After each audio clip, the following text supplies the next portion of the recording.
In the days when I trained as a physiotherapist, we were not, even if we had a bursary from the government and we'd earned our bursary, we weren't eligible to use those bursaries because we weren't at a university. But we could apply for a health department bursary, and that was an enormous help. I think it was the big handsome sum of £250 a year, but it paid for our fees and did help to pay some of our living expenses. Most of us were dependent on our parents sending us money because our year was very long. We started in March in the first year, but it went right till December, and then the second year we had 6 weeks holidays, really like school holidays, and then we started again in February. So we didn't have the opportunity to earn money like the university students who had 3 months off over the summer vacation and could earn some money.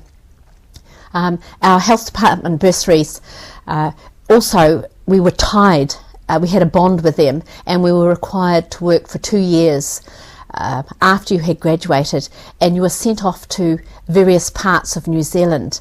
And once you had graduated, once you had passed all your exams, there was always the fear of where am I going to be sent. Now, because I was engaged and to be married, I stayed in Dunedin and worked in Dunedin as a new graduate.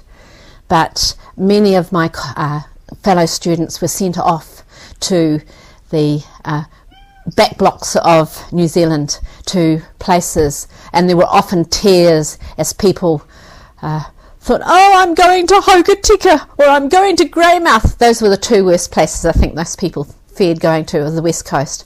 But what was of interest is when you keep in contact with these people that they had a thoroughly enjoyable time. It was a great place to be sent.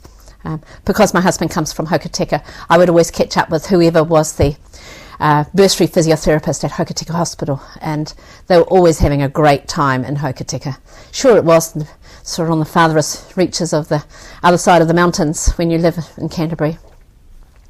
Invercargill was another place that people feared to go because it was so far south, especially people who came from the North Island. At the end of our third year, we came back from our schools that were scattered throughout New Zealand, came back to Dunedin for 6 weeks, where we did a final few polish-up classes, and then we sat our final exams, both theory and practical. It was noted that we were, in comparison to being first years, that we were really quite sophisticated at this time. It was the era of when people dressed very formally, and I do recall wearing suits to our classes, and we'd carry handbags and gloves. And those were the days when we made a lot of our own clothes, and I certainly made my own suits, tweed suits, and own coats. And some of the people in our class were very accomplished dressmakers, and we dressed very smartly.